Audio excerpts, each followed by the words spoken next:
Good afternoon to you, Scott Baker. Mikey, how are you? It is Great. Saturday, January 31st. We're on the final day of the first month of the year. It seems like the 2026 is already flying right by. Glad you could all join us for Lead Better today. If you're watching, if you're listening, you're all welcome into the conversation. Glad you're here.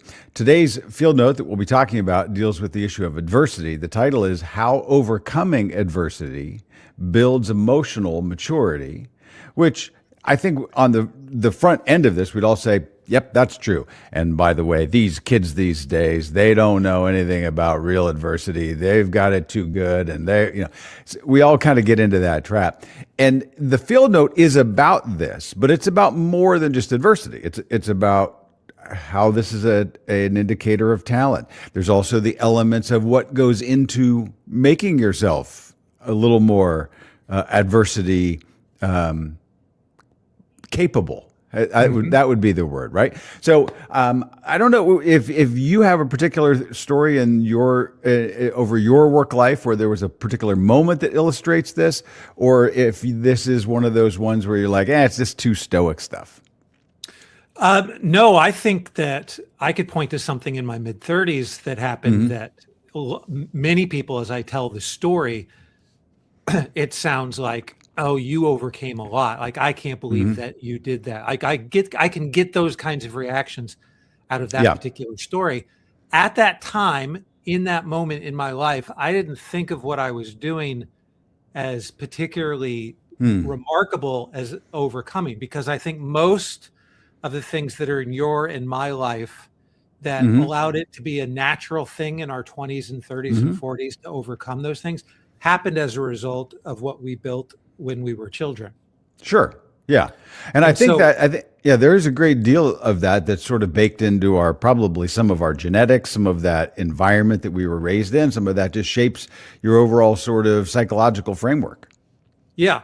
And so I think that if we're going after this field note from an idea of helping leaders to be able to identify talent, that might be part of the insight here, is that where do we ask those questions? Maybe needs to start a little bit earlier, but I don't know a gentle way into that. Like, tell me a time in your childhood where you experienced trauma and overcame it. Might be something that you might need to get into at the second or third interview. Maybe you can get into it at the first, but I do wonder, like, those are the stories that are interesting to me. I don't want to get like too ooey gooey psychology on that. Yeah, no doubt. But that really does give you a lot of insight as to whether or not this person has learned to figure out how to overcome those things, right? But also the psychology of someone saying, like, I didn't have a traumatic childhood. I had a very secure attachment style that was developed in me by a couple of great parents. And so even though I'd like to be able to tell you a story of trauma that I overcame, I have to be, but that answer in a work interview is actually a good one, to be like, okay, this person is self-reflective enough to be able to recognize I didn't have a whole lot of things to overcome as a child. So where is it that my ability to overcome things as a child? Like, I remember, there's a handful of things like that I look back at that, like, I might process as trauma, but I just think of them as adventure. Had a paper route as an 11-year-old and got bit by a dog in the leg, and had to ride all the way back down the valley with puncture wounds in my leg. And just kind of stepped, and I didn't want to be over dramatic when I got there to my mom, but I was like, I got bit, right? And my mom took off, and like, all the imagination of like my mom stood up for me. Like, my mom went and had this confrontational discussion with this neighbor who didn't corral their dog properly. I wasn't even there for it, but all that was in my head. And like, the biggest lesson I learned from that is like standing up for other people. It wasn't like my resilience or the fact that I went back out on my paper route the same day and finished up. Like, none of that is like even there or accessible for me. But I say all that to say that's like the most traumatic thing that happened to me as a kid. Like, Yeah. I didn't have Right. any broken bones. I didn't have the first death in the family didn't happen until I was 17. Right. Yeah. I had a very stable life that way. You the same way, or did Well, you have some? yeah. I would say very reflective of that, which would make it like if Mikey, if you were an Olympic athlete, then the little bio that they would do during the Olympics, yours would be pretty boring because you normally need the the horrible story of Right. what was overcome to get to that point. So look, when we're evaluating this, and we, it's funny because I don't know that this is necessarily a topic that we lean into very much in terms of admired leadership. We do in some regards, and certainly friend of admired leadership, Ryan Holiday, and his operation around the Daily Stoic, and we've featured each other in many different things, and he spent a lot of time up with our firm. That's sort of the heart of the work of his, even the initial main book. The obstacle is the way. It is going through the difficult time that actually makes you the person that you are. We all know that. Now, you can say that, but then you look at leaders in the world, in your organization, people you know, and you can see people that would go through the same circumstance. And it might be a scandal. It might be, it could be their own personal failing. It could be a financial disaster. It could be a major setback. The plant might have burned to the ground, and there's all kinds of implications, or there's changes in the world market, or there's, COVID was probably in some ways a lens for us to say, well, how do people respond? Which leaders seem to be able to step up? Which leaders seem to panic? Which leaders seem to not know what to do, right? You can kind of see in those moments, it's a clarifying moment. And so we learn about ourselves in those moments. So one leader might come out wiser. One leader might come out lost. So when you're asking these questions, it's really helpful. But I think one of the questions, before we get to the talent part, it kind of goes in the field note goes in the order of like, well, some leaders, you can kind of tell why it's essential to have this emotional maturity to be, sort of steadfast in the face of adversity. Then it kind of gets to this as a talent indicator. And then it gets to this issue. And I wanted to kind of just get your perspective on this, because it talks about this issue of like, well, what do you learn? Working on becoming more emotionally immature includes practice at identifying feelings during and after situations, slowing reactions when emotions are triggered, communicating directly and on task without allowing the emotions to overly influence the intensity of responding. So, and then there's some other things that it talks about in terms of practice, but just those three, let me set it up this way. In the big five personality aspects that are largely verified across many, many decades of research, conscientiousness is a major one of those big five. That's a big tell in terms of people's just general stick-to-itiveness. And so when you see Angela Duckworth writing about grit, when we talk about younger generation not having a lot of grip strength, it's kind of going back to this conscientiousness factor. Some people are going to have more of it baked into their personality. So let's say somebody is kind of lower on the conscientiousness scale, like maybe they have to organize their work a little differently, or they have to think about it a little differently. But the question is, how much can you grow it?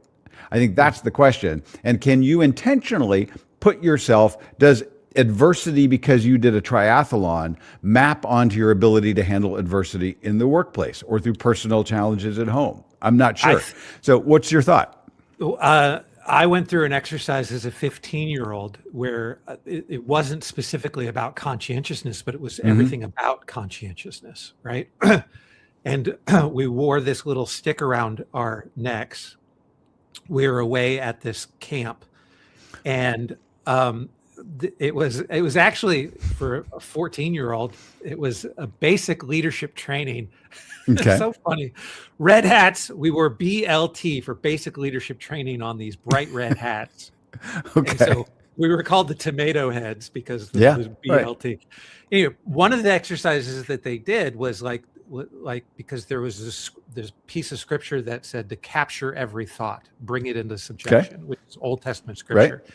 And so there's this old practice that they were trying to bring in where you actually, and they had us mark every time that we felt we sinned. Okay. And we could maybe everyone listening and watching, just start doing that today. Right. Get out a notebook. Keep track of all your failings. Yes. So we have this stick of wood that we wore around our neck, and we carved these markings in it. So not only was it was also obviously, I wonder what that mark was. Okay. And so Yeah. for 2 weeks over this camp, and we weren't the only campers there. There was everyone. So everyone was wondering what we were doing, why we were doing it, carving these sticks of wood.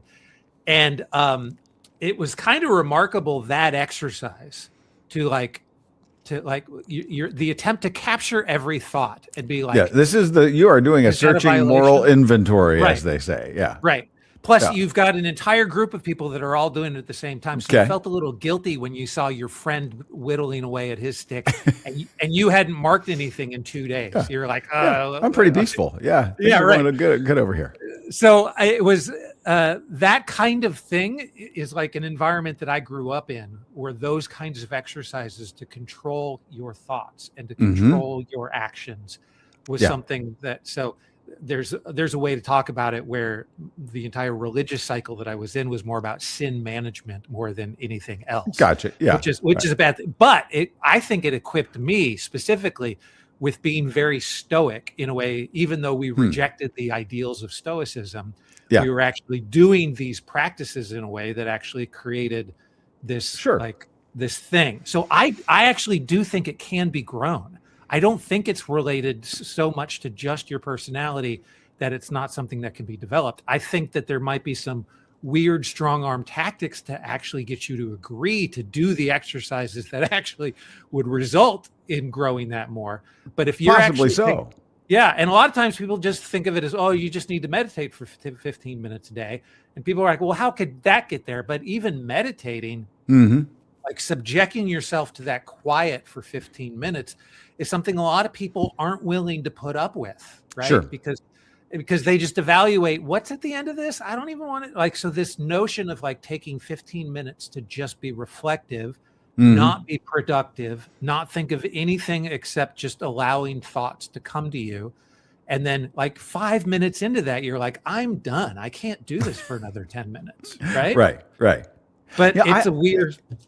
It is, and I think that that question, and I know Ryan, for example, has probably thought a lot about how people develop more stoic character in themselves, and there's a lot of overlap at the time of the development of Stoicism and other religious traditions that followed, and many of them incorporated different pieces of that or advanced them in some ways. So I think when we're looking at this and saying there is a point for a leader to say, I could probably deal with becoming a little calmer, a little more settled in the way that I think things. Can I pause and think this through? Can I get some separation? But I think Ryan told me one time, I don't think he's a big practicer of like I'm going to go and meditate for an hour. I think he's like, look, just get about it, and just be a professional, do your job. So I think that when you're using this to say, well, one, can I develop myself to have a greater, capacity in this regard? I think that's the work that we all do on ourselves to one degree or another. We're drawn to these stories. We're drawn to the movies. We're drawn to the books that are about the ordeal that people go through. That's actually all stories. We all have pieces of, even if it was not a part of our experience, there's a family story. Or I mentioned I have my grandfather's 101st Airborne uniform on the wall here. A guy gets through Normandy and gets through the Battle of the Bulge and Market Garden and gets to the Eagle's Nest, and somehow one of the few people in his battalion that survive. I mean, it was like kind of Mikey Ames, like, yeah, I got bit by a dog. He's like, Grandpa, what's that scar? It was a bug bite, and so that's why they were that way. Well, now if we're building teams, we need to be demonstrating that ourselves. I do think that you can, with not like I'm going to kind of lean in on you and really pound you in an interview. But I think it's a great thing to do in talent selection, to be saying, all right, let's talk about setbacks. Let's talk about failure. Let's talk about it doesn't have to be a trick question. And just say, when is something you worked really hard on? What happened when it fell apart? Right. And then be listening for how they talk about those things. It is an indicator. Right. Do you like the idea of starting back at their childhood? Or do you think that? I think people might come up with that themselves, right? I don't think in an interview. I'll put it. I will say this. I have a friend who does a podcast. We're obviously doing one every day, live most days, But the friend of mine who does the podcast, he's often interviewing people, not actually very famous people. In fact, they're intentionally sort of not famous people. And so he does a little more unpacking. You'll notice, like on big podcasts, some people, they don't do a whole lot of like, well, tell me about this. And because we kind of assume, I know who that person is, or you can do your own research. But when you're talking to somebody, he tends to ask the question, tell me about the house you grew up in. And, which is a great way to start an interview, because you're going to learn a lot about what shaped that person. Right. Right. And so, but if you're just talking how about people, that particular question, people can be very relational with the way they interpret the word house. Sure.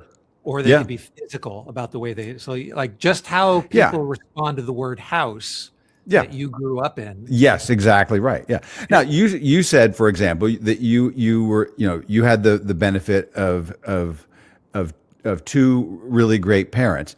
Now, obviously, we just didn't explain to people, they weren't your real parents. They were the people that found you on the road by the side, and they just happened. No, I'm just making that up. Like, that would have been a much wilder, better story, right? Right. But whatever the story is, if you just say, let's talk about setbacks. Tell me, well, we all deal with things that kind of fall apart. Was there a moment or a time where, that really shaped you in terms of how you deal with struggle? What's your view of that? Right. And people will give you an answer, even if they have to fudge it, like they haven't thought about it. I think that might be true for a lot of 20-somethings in a way. Hopefully they have. It's not saying to somebody, what's your weakness? Because it's like nobody asks that anymore. So right. But again, that question reveals the ability to overcome adversity, which informs the fact that you have built emotional maturity. And what you're looking for essentially is someone who's going to have a high EQ inside the building for you, right? And so one thing leads to the other as to why the question is so important. And the last thing in the field note is the thing that's great for us to end on, which is this idea of reflection is wildly important, right? That's the thing that refines this ability in you, this sense of what went, what actually is the lesson, what is the learning from what I've gone through. And the more you can reflect on that, and in fact, there's a lot of research around the idea that even if you've had really problematic or traumatic things in your past, if that lingers over years and is still a major problem for you, in some way, many psychologists would say you haven't processed it carefully. And one of the things they often recommend is really going through the process of writing down, those experiences, those memories, kind of getting some, way of saying, well, did I think about this the right way? Or was that exactly what happened? And it may not be exactly what happened as you kind of reflect on it. And sometimes when you get a little bit of that reflection, good, bad, ugly, then that's the step that kind of takes you to wisdom. And we always talk about that just in general, that wisdom comes in review. It comes in review of things we're learning. It comes into view of things we're experiencing, things we've gone through, decisions we've made. And that just makes you, the more reflective you are, I think, then probably the more appropriately tough you become. Yeah. And certainly the better problem solver you show yourself to be. Yeah, for sure. Right. Okay. Well, good. Great. Thanks. I think this is one of those topics I could probably go on for another hour, because we can get into attachment styles and we can talk about the psychology of it. But the real practical nature of it is short, sweet, and I'm glad we talked about it. Indeed. All right. Thanks, Mikey.